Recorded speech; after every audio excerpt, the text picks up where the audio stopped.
당시에 이제 일제강점기에서 분단으로 직결되는 역사 속에서 계속 좌절이 누적됐던 거죠. 사람이 좌절감이 계속 누적되면 분노가 생기거든요. 그 분노의 표출 방식이 우리가 서로에 대한, 타자에 대한, 상대에 대한 책임 전가, 폭력적인 방식으로 분출되고 있는 게 바로 지금 우리의 분단, 민족의 분단의 현상이다라고 설명합니다. 그래서 두 가지 현상을 얘기를 하는데, 첫 번째는 그런 와중에 우리의 좌절된 이 분노감을 폭력적으로 표출하면서 하나의 트라우마로 자리 잡는다는 거죠.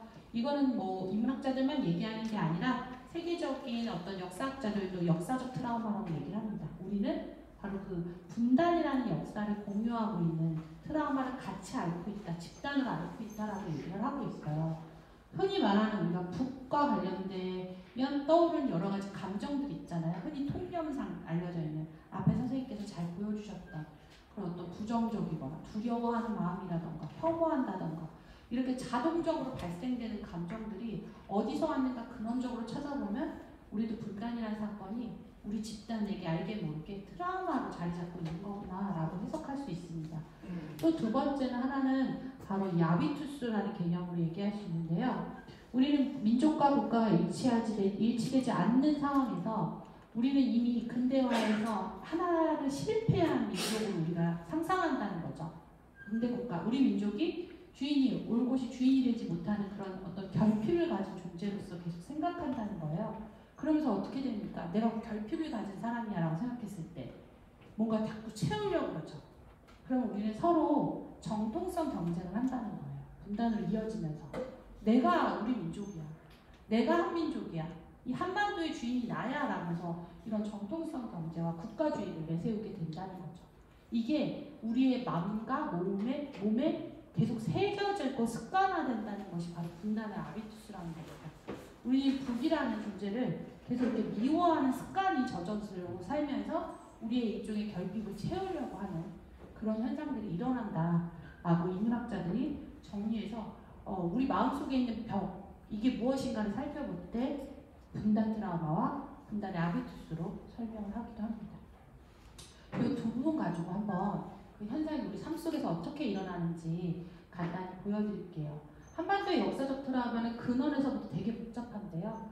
근대적인 상황들만 이제 연결시켜서 보면 일제강점기에서부터 전쟁에서부터 국가의 분단으로부터 민족의 분단으로부터 지금의 정치까지 다양까지 계속 그렇게 계속 이어지고 있는 상처들이 존재한다고 하는데 이 뭐 식민 트라우마, 이산 트라우마, 분단 트라우마, 전쟁 트라우마, 국가폭력 트라우마가 다양한 방식으로 서로 연결되면서 착종되면서 반복 재생산된다 이렇게 현상적으로 읽을 수 있습니다. 왜냐하면 분단의 구조가 사라지지 않고 있는 상황이기 때문이거든요. 그리고 이 트라우마와 일반 트라우마와 달리 이 역사적 트라우마의 특징은 집단성을 가지고 있다는 것이 가장 큰 특징이고, 두 번째가 뭐냐면 그 역사를 직접 경험하지 않는 후세대까지 그대로 전이된다는 것이 좀 특징적이기도 해요. 그래서 우리 한국전쟁을 직접 경험하지 않는 뒷세대들도 그냥 은연중에 북하면 부정적인 감정이 떠오를 수 있는 이런 어떤 트라우마적인 증상들이 보인다는 것이죠. 이런 것들, 이런들의 어떤 집단성과 전이성, 이런 문제들을 생각해보면 우리가 통일이라는 걸 생각할 때 반드시 두 개의 나라가 하나로 합치는 일 위에도 우리가 가지고 있던 이런 트라우마의 근원들을 찾아서 좀 건강하게 만드는 방식이 좀 필요하지 않나라는 생각을 해보게 됩니다. 영상 하나 보고 갈게요. 우리가 이 분단 트라우마라는 게 정말 전쟁 이런 것만 관련되어 있는 건가, 분단이 난 상처가 무엇인가를 좀 볼 때 하나의 영상을 보여드리도록 하겠습니다. 납부거부 사례 영상 부탁드릴게요. 네. 좀 긴데요. 7분 정도인데 좀 봐주시기 바랍니다.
85년도 이제 내가 1월 18일 날 이제 납치를 당했는데, 내가 이제 그래가지고 이제 억울하게 살고 이제 이래가지고 가정이 파탄됐는데.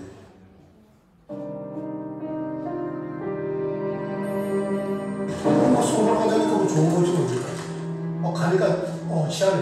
남자들만 있는 거야.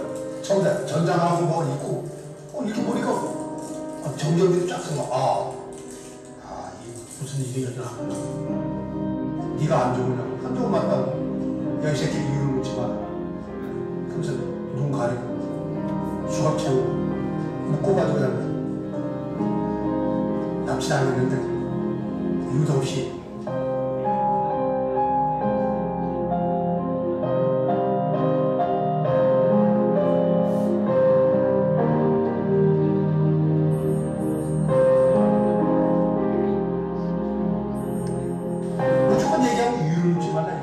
야, 이 새끼야, 이유 묻지 마라. 신경, 여기가 어딘데? 그리고 이제 계속 손을 끌고 올라가겠다 이거예요. 남기고 지하에 가면은 재판 없이 싸죽인다 이거예요. 계속 협박하고.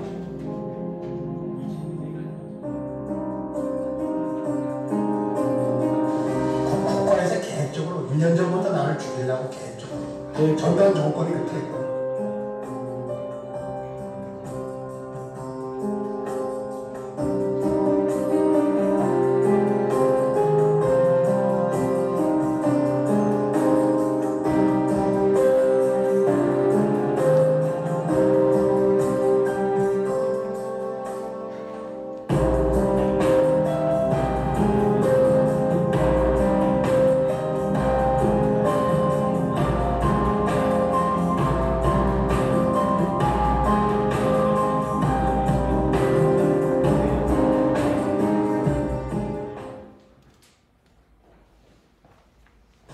이걸 조금 더 살고 내가 나왔는데 내 독발성 사자 나왔다고. 내가 자살하려고 몇 번 했는데 너무 억울해서 내가 자살을 못하겠어.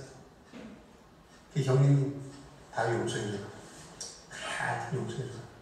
하늘에서 내려다보고 있으니까 용서해주라고.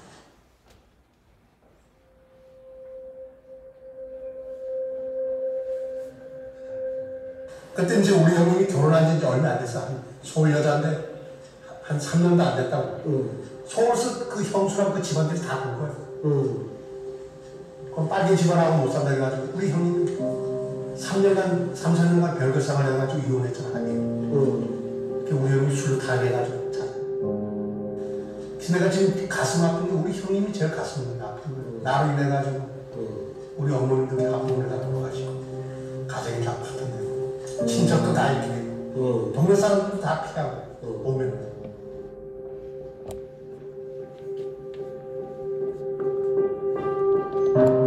나는 돈은 여태까지 뭐 없이 살아도 돈은 원하진 않아. 아는데 그 대신 국가에서 정치적으로 이용해 먹고 가정을 파괴시키고 사람을 죽겠다는 거, 이거에 대해서 책임을 지라는 얘기지.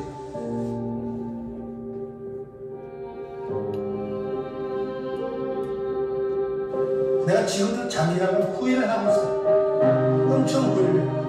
한번 내가 터뜨리고 내 하나님 목숨 걸고 그만. 내가 너무 뭐 잘 사는 모습을 이것 떠나서 지금 자다가 번쩍번쩍 해나가려고 우리 집사람 아마 잠자리 안 하는 지금 있는데 조그만 부스러기 내가 탁 나 혼자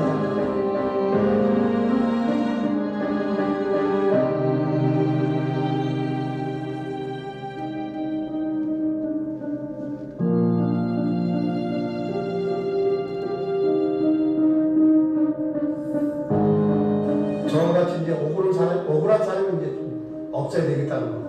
또 그렇게 됐다면 그 사람은 국가에서 명예회복을 다 시켜줘야 되고 그 사람을 살게끔 다 해줘야 되고.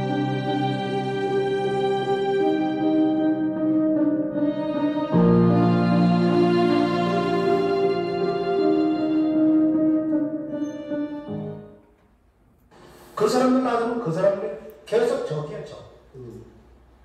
그 사람은 절대 눈물을 닦아주고 한 며칠 마음을 풀어주지 않는 이상 적이요.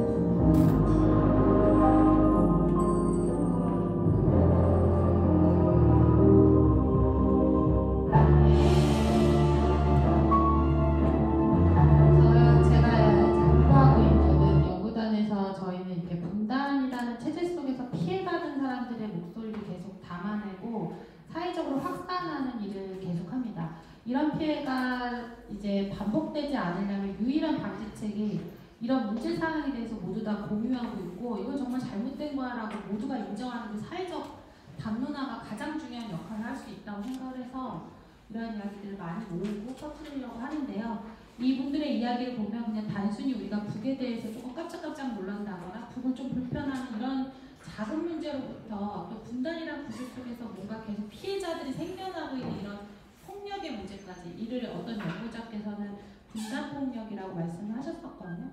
이런 문제들까지 계속 양산되고 있는 상황이 지금 우리가 분단 체제 속에서 살아가는 삶이다라고 말씀드릴 수가 있습니다.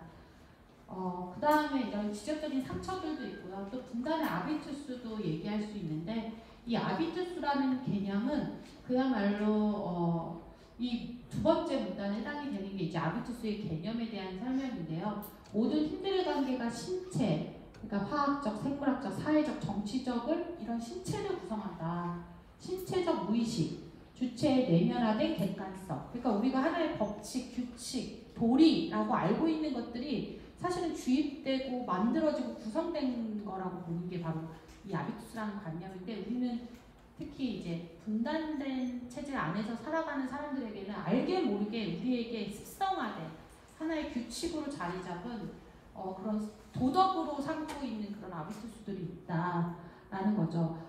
특히 하나를 얘기를 하면 북과 관련된 적대적 감정을 아주 당연시하고 습관하고 그러지 않은 이상한 사람으로 여기게 되는 아까 방금 전에 보여드렸던 그 안정호 할아버지의 사연에서도 보면 안정호 할아버지가 간첩 혐의를 받고 나왔을 때 간첩 혐의를 받지 않았는데 공무찬양제 혐의를 받으셨거든요.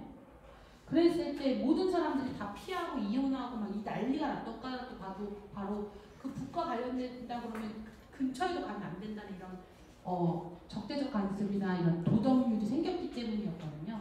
이런 게 우리에게 계속 있다는 거 이런 말씀을 드리고 싶습니다. 참전용사의 분단서사라고 있는데요. 저 이 영상도 한번 보여드릴게요. 얼마큼 이제 이렇게 우리의 법칙으로 만들어지고 있는지.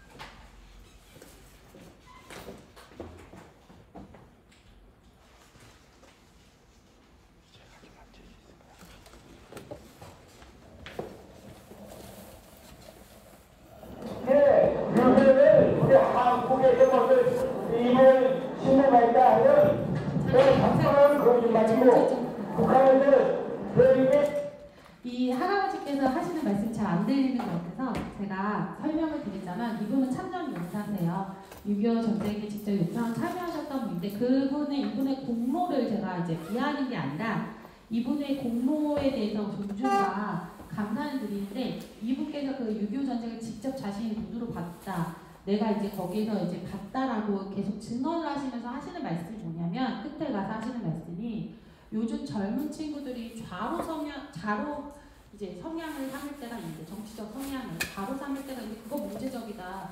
전쟁을 안 겪어봐서 그런 일이다. 그거 굉장히 문제적이다라면서 이렇게 지적하시는 이제 말씀이 나와요. 저희가 이 부분에 대해서 좀 이제 생각을 해보자는 거거든요. 이 할아버지의 경험과 이런 어떤 노력과 이런 것들을 존중되어야 될 마땅한 일인데 이 할아버지께서 이 정치적 성향의 일을 뭐 우와 좌로 나누신다는 것, 그 다음에 자신과 다른 정치적 성향에 대해서 전쟁을 안 겪어봤기 때문에 그렇다고 얘기하시는 것, 그 다음에 진보적인 성향을 가졌을 때는 반드시 친북적인 성향일 거라고 이제 매도하시는 부분, 그러니까 이런 분단에서 기인한 또 이념 갈등, 정치 갈등, 그 더불어 요즘 세대들은 이렇게 하시면서 세대 갈등까지 뻗어나가고 있는 이제 그런 사례이기 때문에 저희가 많이 보여드려요. 이분에 대한 그런 건 아니라는 거. 그래서 PPT로 옮겨주시겠어요? 그래서 이런 얘기들도 한번 보여드리고 싶었습니다. 이게 우리가 얼만큼 이렇게 분단체제에 젖어 사는 사람들인지 우리 스스로 각성할 수 있는 여러 이야기들인데요. 또 하나 예를 들자면 역사 왜곡 사례도 있죠. 5.18 광주 민주화운동은 정말 전 세계적으로 인정받은 민주화운동이고 거기에서 많은 분들이 희생당하셨기 때문에 지금의 민주적인 상태가 이제 이뤄낼 수 있는 어떤 가슴은 아프지만 숭고한 역사이고요. 뭐 유네스코 기록 유산으로 등재되기도 했다는 점만 봐도 온 세계가 민주화 운동이다 라고 인정해 주는데 유독 우리 터 안에서만큼은 계속 역사 논쟁에 휘말리고 있는 사안이기도 합니다. 굉장히 복잡한 사안이죠. 그 당시의 역사, 현재의 역사, 분단이라는 역사, 대중의 기억 이런 것들이 복합적으로 얽혀져서 오염되고 있는 상황이거든요. 이 5.18 민주화 운동에서 가장 논쟁거리가 되는 부분이 바로 북한군 개입설입니다. 전문가들도 이미 북한군이 개입했다는 증거가 없다라고 수차례 말해왔고 그렇게 많은 북한군이 내려오려면 흔적이 있어야 되는 흔적이 하나도 없다라고 이미 너무 많이들 얘기를 해왔음에도 불구하고 끊임없이 이제 오염이 침투되고 있는 상황인데 최근에 있었던 일들이죠. 탈북민들이 이제 정말 종편 방송에 나와서 내가 증인이다. 내가 그렇게 내려왔다. 라고 증언을 하기도 했고요. 당시 김정일의 선물이었다. 뭐 이런 발언이 서슴지 않게 나왔는데 그 근거를 물으러 다시 인터뷰를 요구했을 때는 대답을 하지 않았던, 찾을 수도 없었던 그런 상황들이 이루어지고 전두환 회고록에서도 계속 이제 자신이 총칼로 진압한 것이 아니다. 북한군으로부터 방어한 것이다라는 이제 얘기를 하기 위해서 계속 반복되는 문제들이 생깁니다.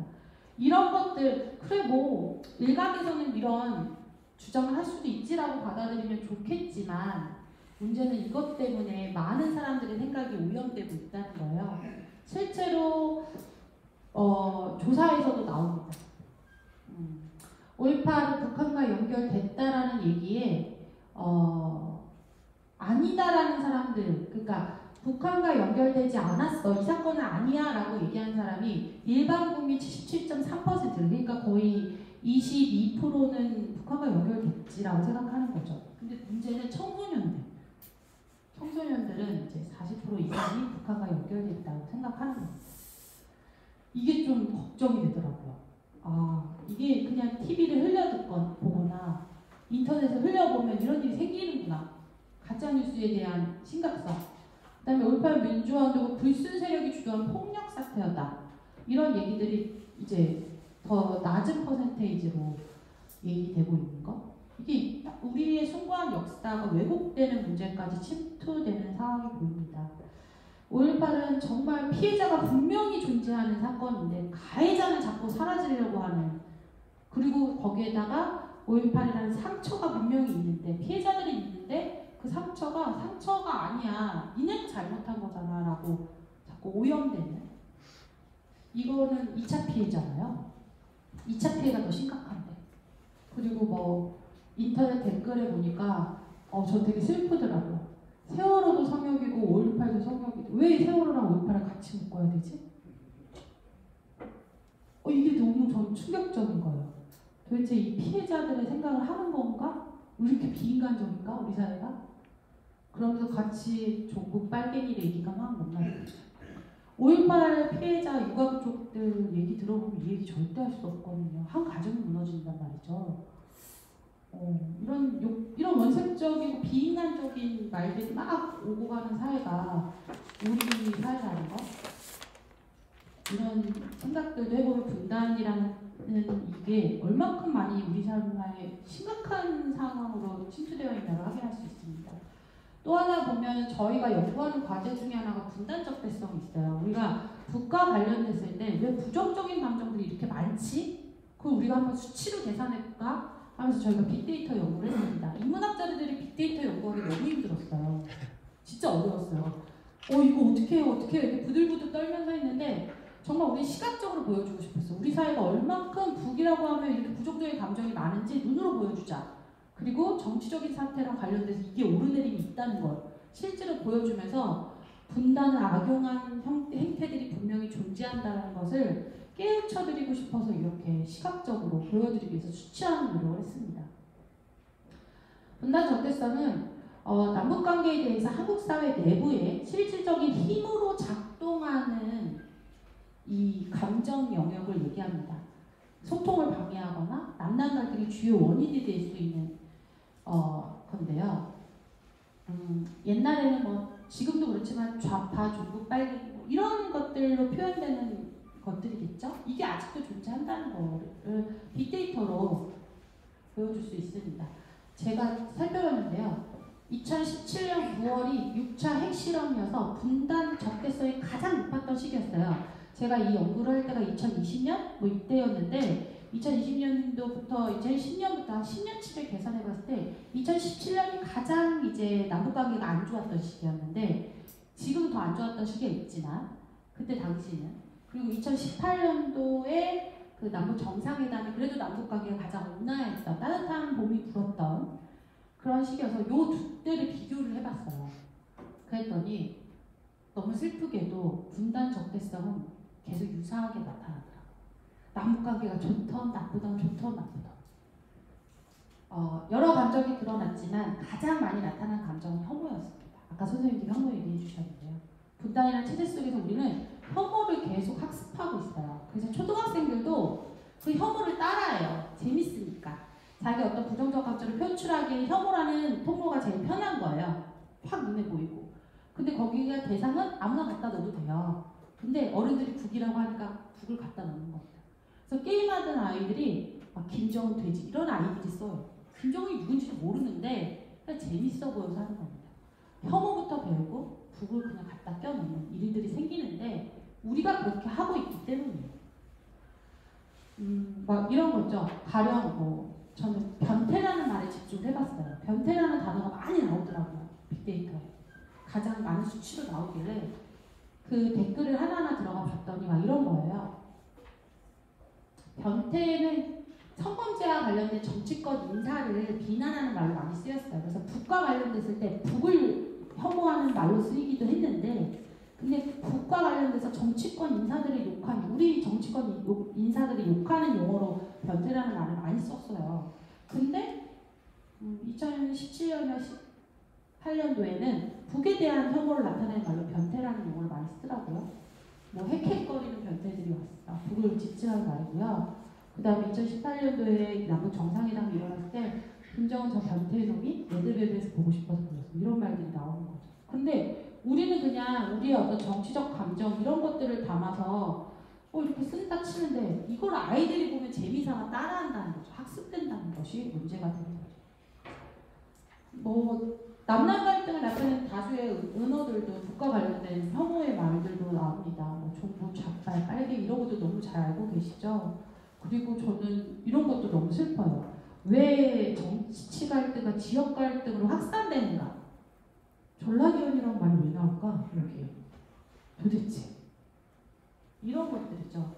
남북 분단과 관련돼서 정치적 대립, 그다음에 남한 내부의 분열 이런 복합적인 연관성을 이런 인터넷 말들이 다 나타내주고 있는 거라고 할 수 있습니다.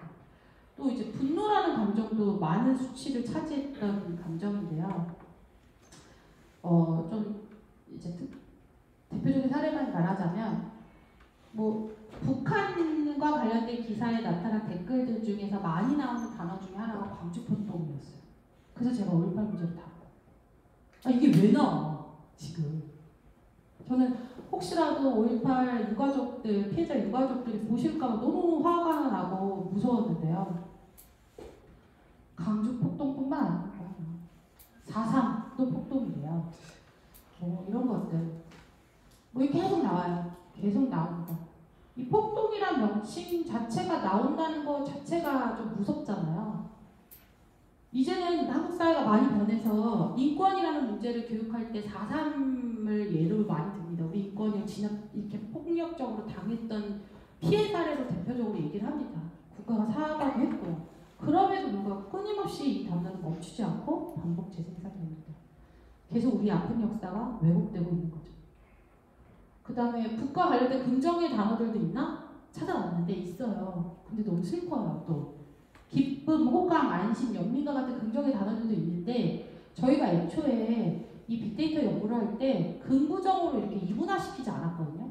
왜냐하면 북과 관련된 감정은 일반적인 감정과 달라. 그래서 이분화시킬 수 없을 거야 라고 전제를 하고 봤는데 정말 그렇더라고요. 긍정적인 단어들이 정말 마냥 긍정적으로 쓰이고 있지는 않았었어요. 가령 셀통이라는 단어가 기쁨을 나타내는 단어로 쓰고 있었습니다. 이제 남북관계와 관련돼서 우리 남북관계가 좋았을 때는 어찌 소외당할 수 있는 일본의 처지를 비꼬는 말로도 쓰였고 진보와 보수의 갈등, 서로 약 올리는 말로 말로도 치den통이라는 말이 쓰이고 있고요. 우리는 그러니까 남북관계 안에서 기쁨마저도 부정적으로 이제 감정을 드러내고 있는 거죠. 그리고 안심에 해당하는 단어 격퇴라는 말이 있었습니다. 격퇴라는 말이 많이 나오는데요. 이걸 안심하는 말로 쓰이고 있는 거예요. 우리 아무래도 전쟁이 일어날 수 있는 그런 분단 상황이 있을 때 우리 군의 어떤 군사력을 좀 있는 말로 격퇴시켜야 된다는 말에 안심하게 된다는 거죠. 우리는 이것을 또 미루어 보면은 우리 정치권에서 왜 자꾸 전쟁을 할 수도 있다는 얘기를 왜 하지? 라는 생각을 하게 되죠. 아, 사람들이 안심할 수도 있는 거구나. 그걸 이용하는 걸 수도 있겠구나. 그러니까 적대성을 넘어서 긍정적인 감정도 확인하기 어려운 게 우리의 현실이긴 합니다. 저는 조금 2020년도에 이걸 분석해 내면서 2018년도에는 그래도 긍정적인 감정의 단어들이 있지 않았을까? 라고 기대했는데 실상은 조금 찾아보기 어려웠다는 거. 그게 뭐 인터넷에 한정되어 있었기 때문이었을 수도 있는데 지금은 우리가 빅데이터로 확인할 수 있는 어떻게 최대 가장 많은 이제 자료를 통계적으로 빨리빨리 확인할 수 있는 그런 연구 시스템 안에서는 아직은 좀 확인하기 어렵다라는 생각을 해봅니다. 이렇게 일상 속에 우리가 많이 침투되어 있다는 말씀 드리고 싶고요. 오늘 선생님들께서 저보다는 저는 문제 제기만 한 거고요. 이런 문제가 있다라고 문제 제기만 한 거고요. 선생님들의 지혜와 가치와 경험을 쏟아내셔서 좋은 방안, 정책 제안해 주시기 바랍니다. 오늘 말씀 들어주셔서 감사합니다.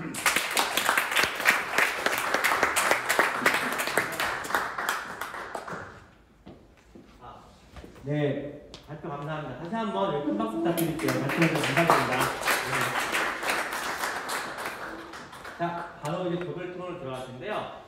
우리 사회에 수많은 문제들이 있었을 거예요. 그 문제들 중심으로 나왔을 때 분단 문제 없죠. 여러분들이 아까 말했다시피 분단에 대한 연결고리를 잡아서 얘기해 주시면 될 겁니다. 그 주제별로 테마가 달라요. 근데 예를 들어서 인권과 사회문화는 비슷할 수 있어요. 그 점을 찾아내서 그리고 구분 없이 편하게 말씀해 주시면 좋을 것 같고, 다만 너무 한 분이 길게 말한다거나 너무 한 분이 아무 말도 없이 이렇게 있는다거나 그렇게 하지 마시고, 여러분들이 귀중한 시간 오셨으니까 많이 듣고 많이 나누시고 많이 경청하시고 좋은 말씀 많이 해주시면 좋을 것 같고, 8시 10분까지 저희 퍼실 분들 손 한번 들어보세요. 이분이 진행하시는 분들이에요. 이분이 이 주제에 관련돼서 잘 진행하시는 분들이니까 이분 진행에 맞춰서 여러분들이 생각하는 오늘은 그 대안을 뽑는 게 아닙니다. 문제를 찾는 거예요. 예, 문제를 많이 아이디어를 내주시면 좋을 것 같습니다. 예, 그럼 바로 지금부터 시작하겠습니다. 박수 치죠. 안녕하세요. 2조 부장님이라고 하고요. 저희가 본격적으로 여러분들이 대기해 주신 문제를 잡고 좋은 설명을 드리는 목적으로 아이디어를 적어야 돼서 90 돌아갑니다. 간단하게 소개를 잘 해주셔서